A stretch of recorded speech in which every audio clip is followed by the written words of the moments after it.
Good morning, Internet. Hello and welcome to another MMO Anthropology interview. I'm your host, Amarist, and with me is the Internet sensation from Twitch TV. It's Mukluk. And please introduce yourself and tell everyone what you do.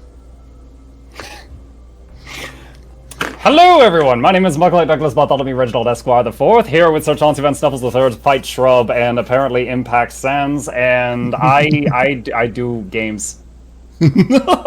And I think that wonderfully segues me into literally my first question, and that is, how did you get your name? And initially it is Mukluk, which from what I know is kind of a type of shoe, except for that's short, and the full name is like really long. So can you like tell me like where you got it and how did it get so long? First of all, someone clip that. Second of all, the name Mukluk. I was playing EverQuest 1, so this would have been like 2001 or something like that. I was playing EverQuest 1, my first MMO that I got hooked on, and I was making a troll. For any of you watching this later, I'm actually talking about like the fantasy trolls, 7-foot-tall, green skin, regeneration, stuff like that. Not the current trolls, which are they should be buried beneath a prison. But the fantasy troll back then, I was like, all right, I want a roleplay-ish sounding name. I logged in on a throwaway character, and I looked at the NPCs, and there was one named like Gugwump or something. So I was like, all right, Mukluk. I thought I was making up a word. I used that as my online name for years before I found out I was a shoe. I had no idea. And like people, like I specifically remember over the years, and one guy messaged me, he's like, "Are you from Alaska?" And I'm like, "What? No." And he's like, "Oh, Mukluk is whale blubber." And I'm like, "What?" And, no. There was the shoe thing later on. In the early 2000s, there was an episode of The Simpsons that used the word Mukluk. Apparently, Krusty the Clown said, "Comedy isn't about using dirty words, it's about using words that sound dirty, like Mukluk." And then for the next week, anytime someone saw me online, they thought I copied my name from that joke. And I'm like, no, I've been using it for years. Oh. Stuff like that. And then, sometimes I would go into a game and I would try to make my name Mukluk, and the name was taken. So I'd shorten it to just Muck because I was used to answering to it. And then all the Pokemon fans come out. And I gotta tell you, I like Pokemon, but everyone thinks that like, oh, he's a fan of Pokemon. His name is Muck, And so I would get that a ton. Fun little segue from there. My son has got, due to us jokingly calling him Grimer, Grimer evolves into Muck, he uses Grimer as his online name now. Oh, that's He's great. 8 years old. Yeah. Oh, but all the other stuff. So the Mukluk Douglas Bartholomew Reginald Esquire the Fourth. So that was it just in the last 2 years. That was when I started streaming. It started out as kind of a joke. I was like, Mukluk Esquire the Fourth welcomes you, and I hit the little filter to, if anyone watching me live, I've got the mustache on right now. I would do the filter and do the little intro. And then I kept just adding more to it. And it became like a game. Anytime I memorized the whole thing, I would add another word. And it got to the point, and I'm going to say it just to make a point here. It got to the point where whenever I got a follow, because I was a much smaller channel then, I can't do this for every follower now, I would say, Mukluk Douglas Bartholomew Reginald Esquire the Fourth and Sir Chauncey Van Snuffles the Third welcomes you, dear viewer, to the Bone Zone. We hope you enjoy your staging. Corporates are on the way, giveaways every week. Please take a seat, but you're lonely near the edge. I would say all of that. And there was one day I was saying that, and I had about mastered it, so I was getting ready to add more to it. And my wife, who had nothing to do with this, comes in here from the living room, put her hand on my shoulder, and she was like, "Don't make that any longer." Apparently, I was driving her crazy. I had no idea. So I was forbidden from lengthening the intro any more than it already was. So that's what it is. It's gotten a little bit too long. Okay, that's actually pretty hilarious. Okay, so the next question is about the location that you chose, and of course, like one of the reasons is because you're popular enough now that there would just be this crush of people that would come visiting us, but the other one, of course, is that you chose. There's a large number of home instances that you could have chosen, but your particular race that you are is Asura from Guild Wars 2. Is there a specific reason that you chose Radasum over all of the other cities that you could have picked? Although I do love the Asura, I just think their animations are cute and funny. Like they remind me of I forget which Star Wars episode it was. It was either 2 or 3 when Yoda goes into a fight scene and he's like flipping off the walls and no one expected it. And it was just like, what the crap? They remind me of that because like their dodge roll. Like look at this, without even bending the knees, honestly, I think on a muscle to pound ratio, Asuras are possibly the strongest race because they can do that. Yeah, they do. They do like the ant flip or the flea flip. Yeah. Without even like bending the knees, they're just like, oh, let me just jump twice my height backwards, and then Char have to do a little tuck and roll because they're supposed to both cover the same distance with the dodge roll. So I think just their over-exaggerated animations are cute and funny. That said, the reason I picked the Asura home instance for like I farm it every day is truly due to just efficiency. I've tried all of them, and this one you can't. Actually, you might be able to see it on your minimap unless you farmed a home instance today. Can you see all the stuff in here? I've farmed most of it.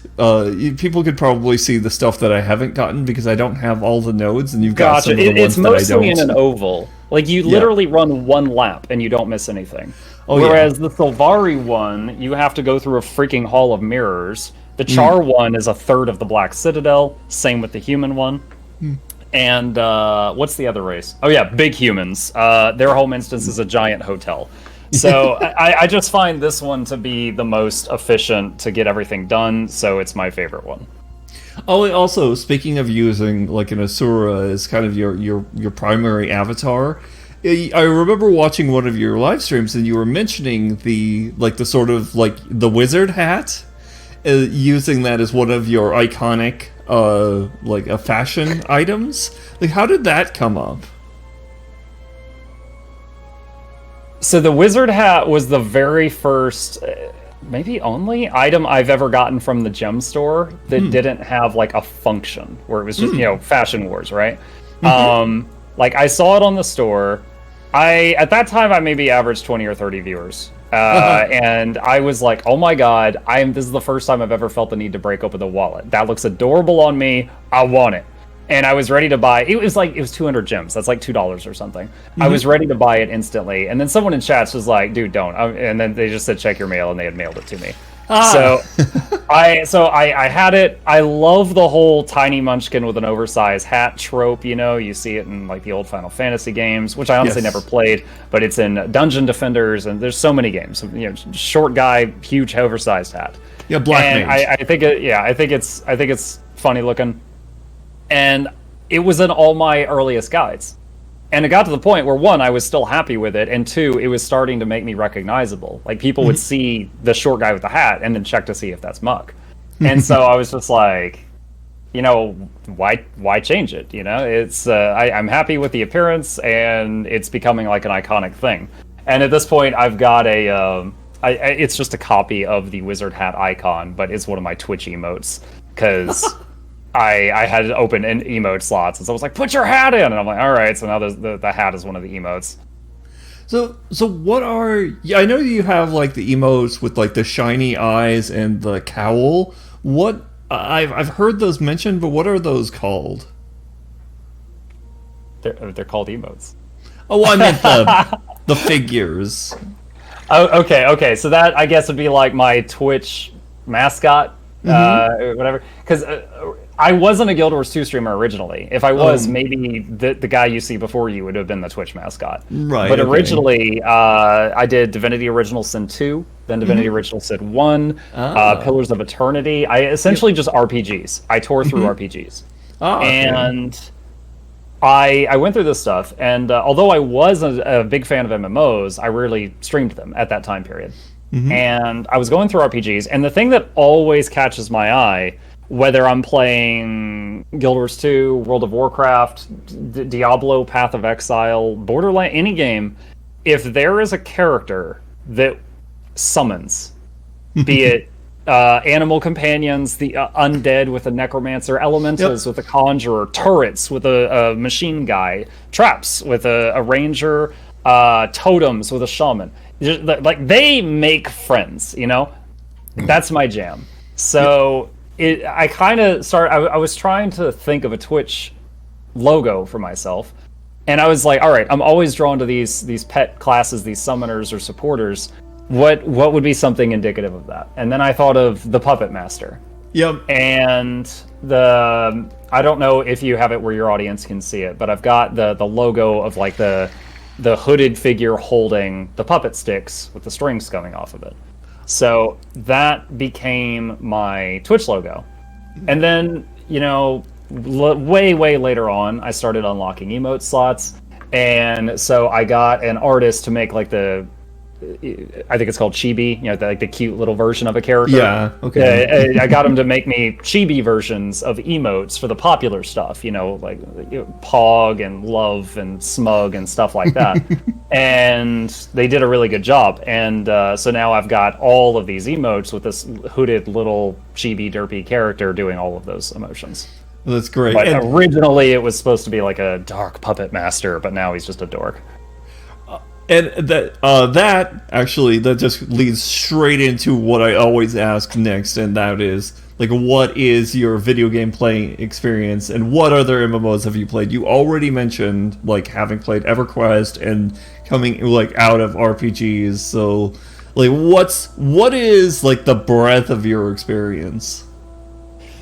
Okay, I mean, so my dad was a computer nerd back when his parents were very concerned about him getting into such a field that doesn't have a future. Okay. So his parents were doctors, so this was a huge risk my dad took being a computer nerd, right?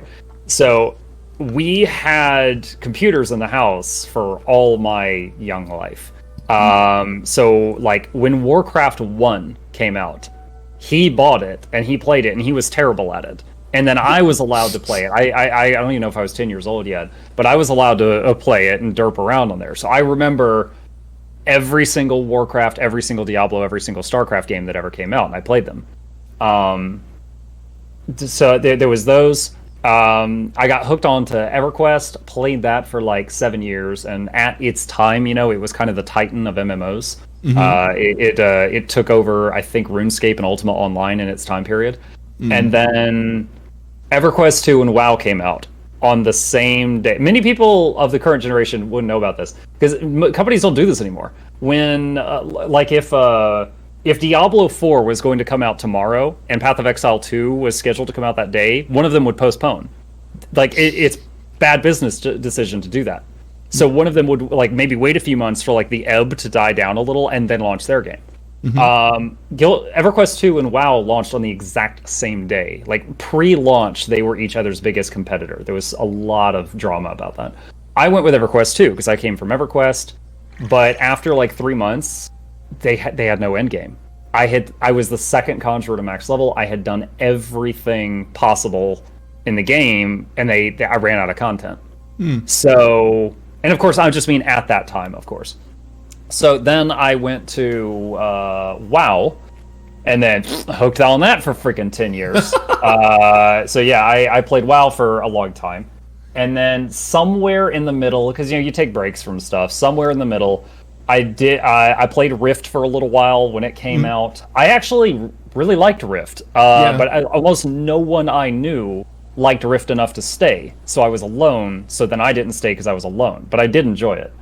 Dabbled in WildStar, Guild Wars 1, but honestly, I don't even think of Guild Wars 1 as an MMO. People come at me all the time about this. Guild Wars 1, it was like an MMO in town, but when you left town, you could only see the people in your party. It felt more like Diablo to me. Like, in the lobby, there was everybody, but you leave, and then it was like an ARPG, sort of. Yeah, Guild Wars 1 just you know, in town, and then it instanced out. It was like Path of Exile, so... Yeah. So I played Guild Wars 2 when it launched. I played for a few months. So like my account has those like almost 8-year birthday rewards. I'm coming up on that. But after a few months, I got tired of it and I went on to something else. So I came back to Guild Wars 2 after a 6-year long break with a whole lot of presents in my mailbox. I'm trying to think of what else. Black Desert Online. I was hooked on that for like a solid year. Wow. I was very much a PvEer, not a PvPer, but beautiful game. I loved like making my ship and setting up the trade routes and stuff like that. Like I was probably playing that game more like someone who would play Civ rather than the PvPers that played it like it was friggin' Street Fighter, and I was terrible at that aspect of it. Ooh.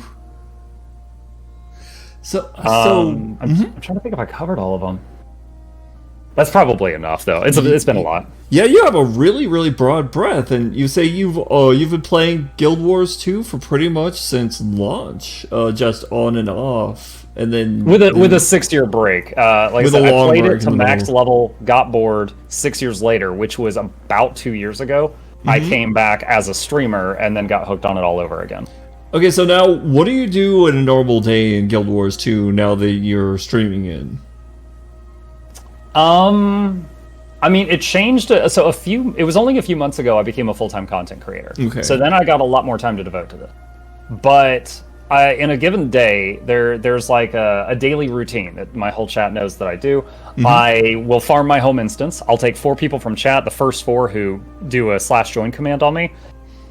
And I'll farm my home instance. They're all allowed to pick it clean as well. I farm the guild halls, the synthesizers, and stuff like that. A couple of other small things that make you a lot of money, but you're only allowed to do them once a day. Like I've got characters parked at a bunch of treasure chests. I'll like log in, open chest, log out, just bounce through all of them in 5 minutes. And I actually got kind of known for that because like I hate farming. I can't stand it. I can't stand running in circles in Silver Waste for 3 hours listening to friggin' Celine Dion on podcast. I can't do that. Yeah. Like, yeah. So I started making guides, like getting gold with low effort, and I got a bit of a following from that. But so I do all that stuff, which maybe takes like 20-30 minutes of the stream. And then I really enjoy the strike missions that they added recently. So I'll get people from chat because strike missions are not that bad, and most of them, like I like to play druid. I can solo heal most of them, so I'll just grab 9 anything from chat. It's not super try hard. If we have quickness, great. If we don't, well, we'll deal with it. I just grab 9 anything. We blast through all the strike missions. That takes like 45 minutes, and then I've got like over 4 hours remaining. Some days I do raids with experienced people. Some days I do raid training where I take newbies. I've got a sign-up sheet on my Discord and I just start going down the list and grabbing people. And I'll teach raids like 1 day a week. Some days, this week there's the fractal event, so I've had more of a focus on fractals. I really, really, really love the PvP in this game, but this season the balance is such that my class gets absolutely obliterated, so I've kind of been hiding from it, honestly. So I've actually been dusting off World v World for the first time in months because I'm hiding from PvP. Oh. So how did you learn to play Guild Wars 2 the way that you currently play it? Can you expand on that? Well, like, how when you first started playing the game, how did you start learning to play the game?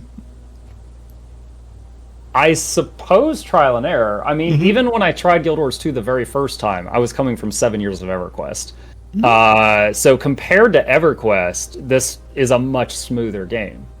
Now, granted, it gets a lot of flack in the current day and age for not being super optimized, but it is a very, smooth game as far as like the fluidity of how you can move and stuff like that. And that's something that I really love about it, actually. Yeah, me too. That's part of the thing that honestly keeps me hooked is like I could be doing almost any content in the game, but if there's combat, I'm probably having fun. Like, I don't think I love doing the strike with the 2 polar bears, but I do it every day because it's an excuse to play my druid, which excels in 10-man content, and that's 10-man content that's easy to jump into. So it's like getting to play my character to his fullest is what has me enjoy that, not the bears themselves. But yeah, I mean, honestly, coming from EverQuest and even coming back from WoW, WoW I had like 50 buttons, 5 full action bars, macros, stuff like that. So as far as like difficulty in picking up on this game, that's not really there. You've got 10 buttons, weapon swaps, okay, 15, maybe function keys. Let's say 20 if we highball it. More if you're a weaver. But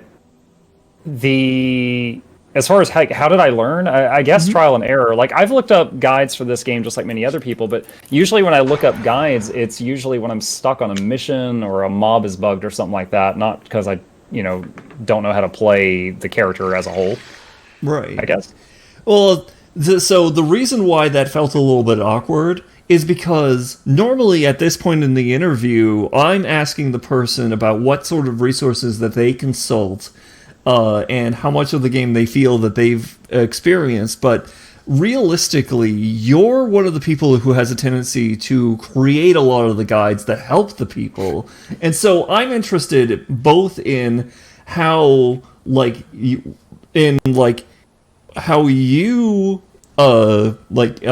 feel that, like, what guides you consult, but also like how you feel about the content you create and like how you're guiding people, like how you feel about producing it also.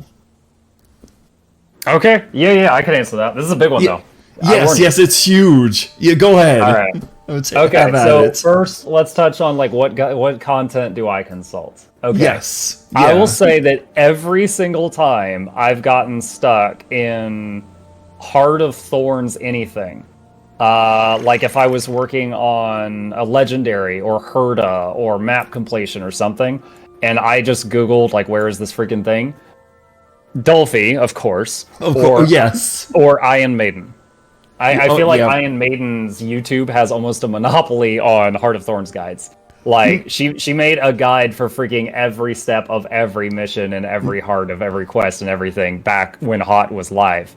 And so I've used, not so much now because I've got most of them done, like those were one-time tasks, but I used a lot of Iron and Dolphy's stuff during that time period. Trying to think of anything else. There's occasionally others like I'll see random. Yeah, okay. Here's a small one. There was someone recently I watched not to learn from, but just because I find their videos entertaining sometimes. His name's like Paper Roll or Paper Towel Roll or something like that. His YouTube icon is literally a tube of paper towels. He had a PvP Druid video, and I was watching it, and he did something. And I was like, wait, how the crap did he do that? And I contacted him, and I'm going to explain it really quickly. But even with the 1,000 hours I've got in this, I didn't know you could do that. And essentially, Druid has a trait where Ancient Seeds, when you strike someone who is CC'd, you root them. Many people know about that. Druids are famous for roots. Apparently, if you hit 5 people with the same attack in the same second, it'll proc on all 5 of them, despite the fact that it has a cooldown. So he would go into a big group of people, and he would do this to hit them all with a daze, and then this to hit them all simultaneously with just a hit. And he would root an entire mob of people with an ability that has a 10-second cooldown per target. Oh, that's gotta be crazy in World versus World. Exactly. That's the thing that it was a World v World video, and I was like I messaged him, and I was like, how did you do that? And on his YouTube comment section. So he taught me that very recently, and so there's lots of like little tips and tricks and stuff I pick up even now. Whenever I make a guide, and this is sort of bleeding into the second question you asked, I try. There's a tendency for people when a content creator makes something, if they're wrong about anything, people will freaking pounce on it. Yeah, yes. If you just go, Sliss Dexic for a second, and you say the blue tree is red at 45 minutes and 2 seconds into the video, you will get ripped apart in the comment section. I know. Yeah, so that's the thing, and I've accepted that. So what I often do with my videos is I'll end it with something like, if you know anything more on this topic, or if you want to correct me, or if you've got any tips and tricks on this, please, leave it in the comments. Share the advice with other newcomers. I try to like open the floor myself and be like, yeah, I could be wrong. Go ahead, like lay it out. And it so far has made the comment section much more humane. So kind of doing that has worked well so far. That's good. Yeah, so that's been a thing. And then okay, so that kind of was an answer to both your questions. You asked about how do I, what was it, target my content? Was that it? No, it was more like, what is it like being a content creator? Like what is the experience of creating the content? Because you are the resource. Okay. Yeah. I mean, I could talk about this for ages. Like I'm a resource now, right? I came back to the game a year and a half to 2 years ago. I like, as far as in this game goes, I was nobody. I was just a dude with a wizard hat, and that I came back at that time. My first few videos were essentially Let's Plays. Like my first few videos on YouTube. At that time period, I had this habit, which I hate past me for doing this. I would literally just take entire stream VODs, like 6 hours, and just throw them onto YouTube. And so I've got hundreds of videos of just that crap.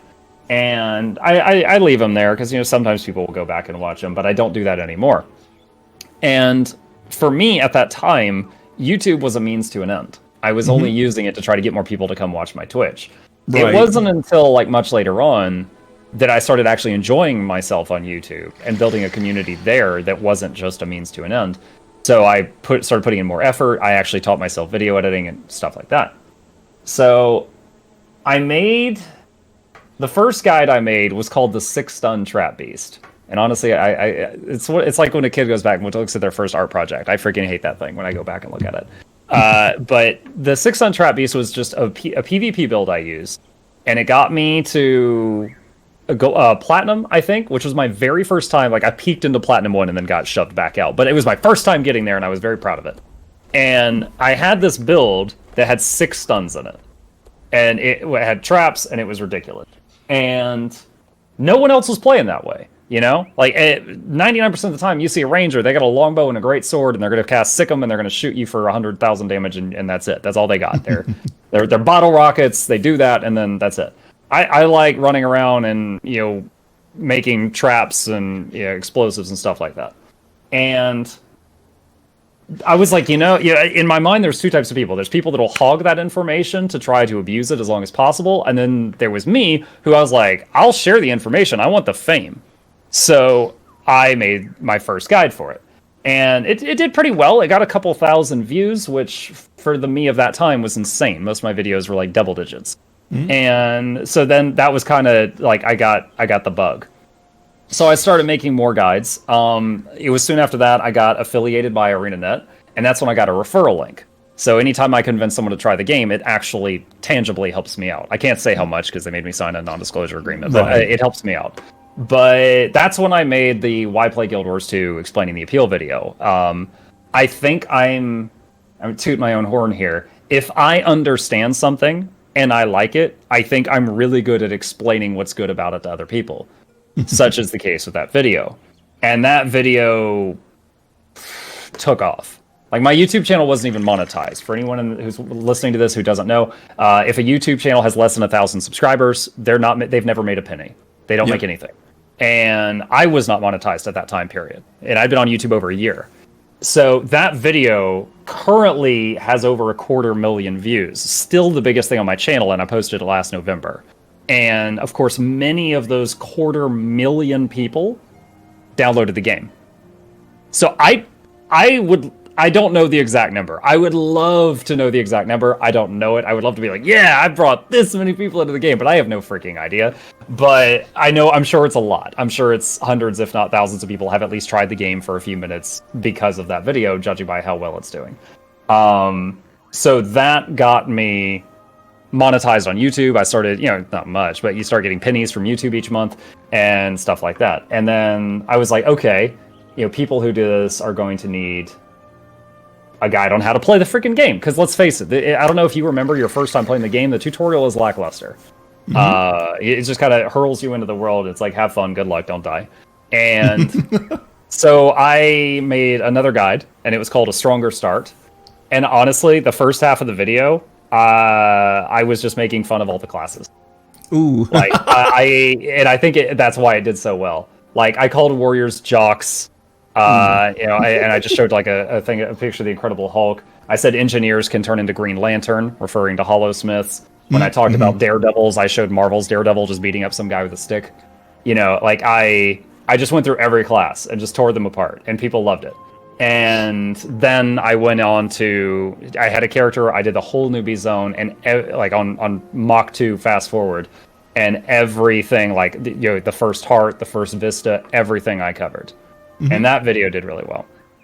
And I know I'm worried I'm talking too much here. Tell me to shut up if I am.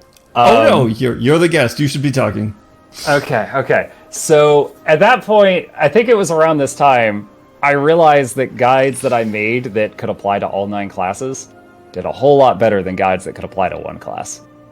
So a lot of people ask me, like, Muck, I see your Ranger guide. Make a Firebrand one. Make a Tempest one. And I'm like, 1, I don't play any other class, really. And 2, no. Like, as politely as possible, no thank you. What if I make a guide, like I've made how to get started crafting, how to get started raiding, how to start PvP, how to start World v World, how to start strikes, how to make a guild hall, all this general stuff. But you'll notice it's not like how to play this one particular build of Firebrand in this season's PvP, get it quick before they nerf it. Like I'm very much do you know the term evergreen content? Yes, I do. Okay. I discovered that term around that time period. And for anyone watching who doesn't know, an evergreen content is a video that doesn't go out of date. It's not like a newscast. It's not a build that's going to get nerfed in the next patch. It's something that helps or it's something people keep coming back to. Music and not safe for work are the biggest examples of evergreen content in the world. Because people will keep coming back to a music video or the not safe for work video. But guides is video games equivalent of that. People will keep coming. A guide will keep coming. Keep people coming back. Like, oh, what did Muck say to do in crafting? I forgot. They'll come back to it. Or their friend picks up the game. Oh, check out Muck's guides. That's another view. If you just have a build, like the 6-ton trap build, like no one goes back and watches that unless they just really want to see vintage Muck. So at this point, I kind of divide my workload into 2 things, and I alternate between them. A high-effort video that's evergreen, and like the last one I did was the top recipes you should know for the Mystic Forge. So a high-effort video that's evergreen that won't really go out of date, and then a low-effort one. And a low-effort one is just like Twitch highlight reel, like the funny moments that happened on stream, and I just smack them all together, apply some super glue, and throw it up. And I'll bounce them back and forth between those. And you can guess which one does better, but I can't just do the evergreen stuff back to back to back, or I would upload a lot less often. Okay, so my next question is, how would you say, this is a little bit of a weird one, how would you say you use your time playing MMOs differently than you would, say, watching TV, movies, or reading books? I mean, I use my hands more. I'm honestly don't have an immediate answer for that for the first time. How would I use my time differently? I think I've played games for so long, I almost can't sit still watching a show anymore. Like when I watch a show, like I'll have the show going on one screen and I'll be doing something on the other screen, And then if something really amazing happens, I'll stop what I'm doing, rewind the show 5 seconds, watch the amazing thing, and then go back to splitting my attention. Do you tend to multitask more often, like with media? Do you tend to game more with like media on the side, instead of just having media? I notice I do that myself a lot. Yeah, I'm very much a multitasker. Like, even if I'm reading a book, I feel like, unless it's a really good book, from me, my point of view, unless it's a really good book, I often, if I've got any, brain power left to wander around, it's like part of my brain's bored while I'm reading the book. So I found the best way for me to read books is audiobooks in the car. And now that I work from home, I'm almost never in the car. But back, like a year or two ago, I went through. What was the last thing I listened to? Most of the Wheel of Time series. Usually fantasy books, swords and magic. That's my thing. Okay. Also, okay, so how about the community in Guild Wars 2? What would you say the temperature of Guild Wars 2's community is like? As in, how do people behave? Okay, I've actually done a video on this. I got an answer prepared for that. Okay. So first of all, for whatever reason, and I can hypothesize on it, sure, Guild Wars 2 community is the nicest one I've run into. And, like, you go into World of Warcraft, you go into the Barrens and ask where Mankirk's wife is, and people are going to tell you to, like, bend over and look up. Like, you are going to get all kinds of responses, and very few of them are PG. Like, I don't know why. True. That's just the community over there. You go into League of Legends, you're like, guys, this is my first game, how do I? And they're like, oh my god, what are you doing? It's just, they're going to tell you how they met your mother. It's going to be bad. So, in Guild Wars 2, for whatever reason, like, you go in there and, like, you ask in town for something, people usually respond helpfully. Like, it's actually the very small minority that are jerks. And they're usually in the PvP lobby. I'm only half joking with that. I did a video where I hypothesized on this, and part of it, I think, was, like, in the original World of Warcraft, if you saw someone fighting a rare mob, those silver elite ones, the best thing you could do for number one, try to train that guy and kill him. The mob will reset, and then you try to take it. That would be the most profitable thing for you. But in Guild Wars 2, now WoW does what Guild Wars 2 does now, but I'm talking about, like, OG. Guild Wars 2, from the beginning, I think, if someone is fighting a mob and you join in, you both get a copy of loot. Yep. So if you see some guy on the side of the road who's low on health and he's fighting for his life, and you see a low on health boss, even if you're motivated by pure greed, you'll probably help that guy kill that boss and save his life. Or if he goes downstate, reviving someone gives you experience in this game. A lot of it. Even if you're motivated by greed, they reward you for doing good things. So it's like, you could theorize that we're being, like, unconsciously conditioned to do good things in this game, and I don't really care. I think that's wonderful.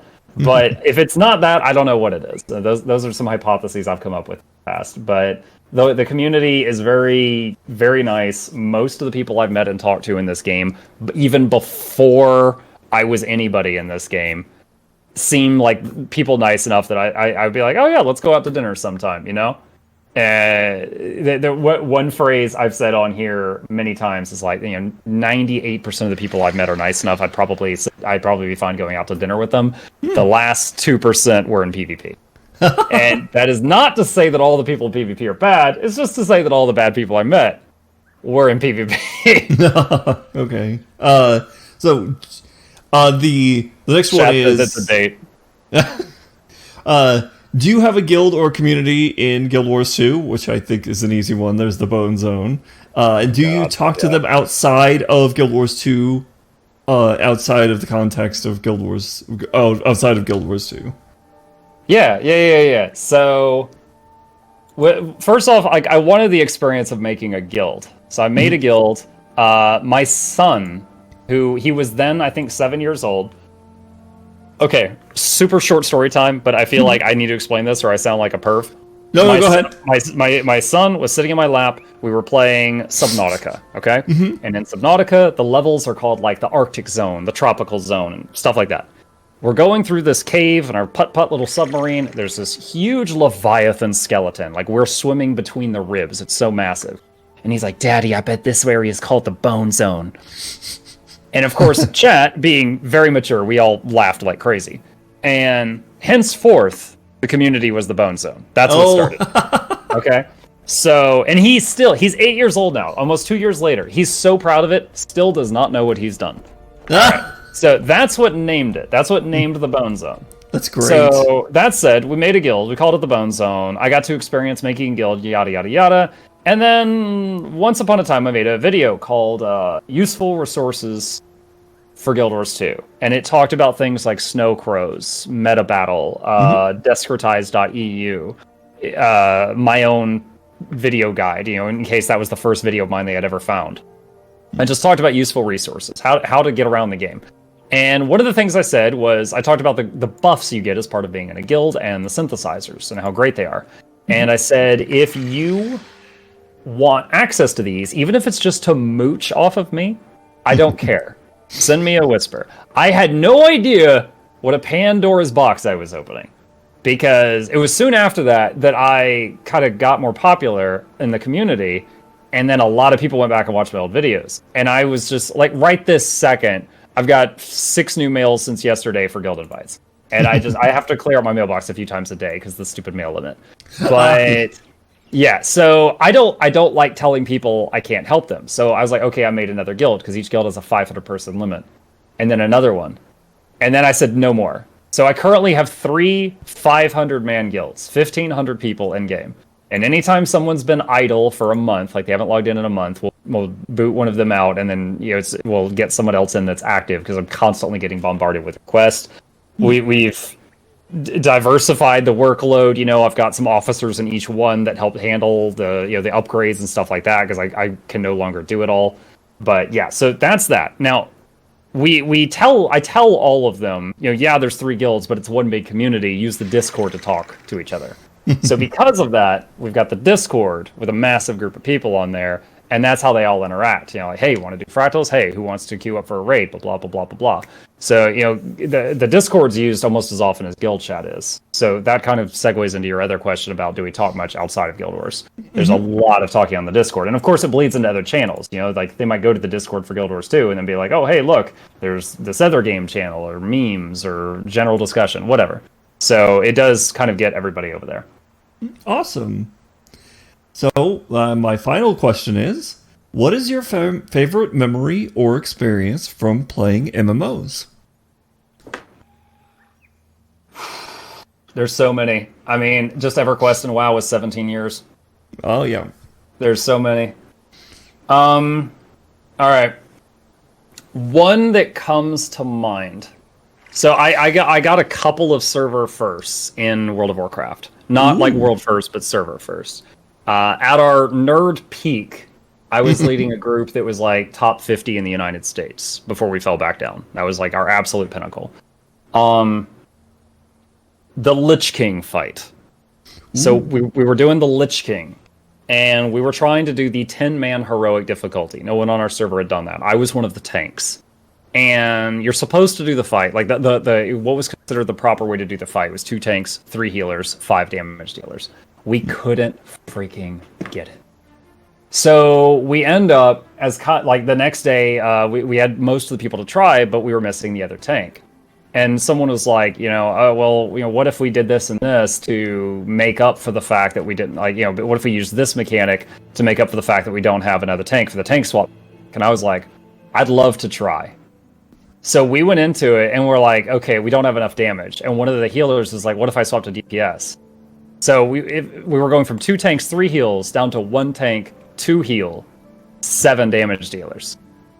And I had to do so many jobs on that fight. Like, I was doing... It felt like something at the end I should have put on my resume, Like, I just felt so freaking accomplished. Because we killed it. We killed it, and we got the server first for Heroic Lich King with 1 tank, 2 healers, 7 DPS. Wow. And I was the only tank on the server that, in that moment, that had ever done it. Like, there wasn't even a co-tank. And it was funny because one of the healers that couldn't make it that day was, like, our very, very kind of... Okay, these days people would call her a Karen. Mm-hmm. And she couldn't make it that day. So she logs on the next day. And she was very personally offended that we had been able to do it when she wasn't there. Oh dear. But the other tank was just like, oh wow, really? Yeah, he was really chill about it. So that one was really memorable. Dude, there was all kinds. Back when I played EverQuest, there were rare spawns, and when I say rare spawns, I mean like once a year. Like there was like this one, and they put them in weird places too. Like there was the southern desert of Ro, was a newbie zone. It was like a level 10 to level 30 newbie zone, and the level 30s mobs were like giants that you could see from miles away, so you could avoid them very easily. And if you ever played WoW, think like the Fell Reavers in Hellfire. Yeah, oh my god. This thing Okay, scared so me. it'd be kind of like that. Like if you're paying attention, you could just avoid those things and carry on about Yeah, your business. because they also made a really loud noise before they stomped you. So there was one exception to that. The Southern Desert of Roe was like a level 10 to level 15 zone. Once a week, a level 45 monster called Terrorantula, and it was a spider the size of Godzilla. Like, its legs were like the size of the trees in that zone. Like, once a week, this thing would spawn. And, like, I swear, I saw so many stories online and complaints on the forums about people with arachnophobia just, like, passing out. Why did you put this here? Yeah, exactly. And there was a lot of memories from those weird, like, ultra rare spawns. It's like you saw one of those; it was amazing. There was one. There was this monster called the Sleeper, and it was a dragon, and you could only wake it up if the top guild on the server had done these very unique conditions. Yeah, It had a very unique ability. It could go through zone lines. I've never heard of another game to do this. That dragon could go through loading screens. Mm-hmm. So some people woke it up, and like it was going through zones where they were just like underground caverns, but somehow this dragon was going through it. So you would just see like a toenail clip through the ground, and you'd be dead. You know, and but someone actually managed to train it through a bunch of zones. And I saw so many people that weren't mad that they died; they were mad that the Sleeper killed them, and they didn't get to see it. Just hundreds and hundreds of people. Like, it wasn't like on the level Blood Plague incident in World of Warcraft, but it was just very big for its time. Oh. All right, so before I release you into the wild, do you have any questions for me? I had never of, and I'm not saying this is your name, I'm saying this as like a noun. I've never heard of MMO anthropology before being introduced to you. Are you only anthropologist in your field? Are there others? Oh no, there's numerous anthropologists who study online communities and work in MMOs, and I'm only a student. I'm an undergraduate, and I'm probably going to be an undergraduate forever at the rate that I'm a student. If you're interested in the field of study, there's the community of American anthropologists. In fact, if you go to my channel, I even added a set of links for podcasts and even like a link that explains what anthropology is and the different branches and etc. There's all sorts of resources and like books and guides and all sorts of interesting stuff. And there was even like this extremely cool sociology project called Project Daedalus that was a massive sociology study about embodiment and avatars and all sorts of other things, about the effects of like people going online and etc. So, well, that was really cool. So thank you everyone for coming along to this MMO Anthropology interview. I of course have been your host Amarist, and this has been Mukluk with us. And I want to thank you so much for your time and attention. This was brilliant. And thanks everyone for coming along. And to everybody, good night and good dreams. All right, thanks for having me. Absolutely. Do you play online games? Do you have Skype? Then we'd love to interview you on Massive Online Anthropology. Join the fascinating thousands who've spoken about their online gaming experience and be the envy of all your friends. Or at least get the MMO Anthropology Geek Merit Badge. Sorry, no t-shirt. See you then!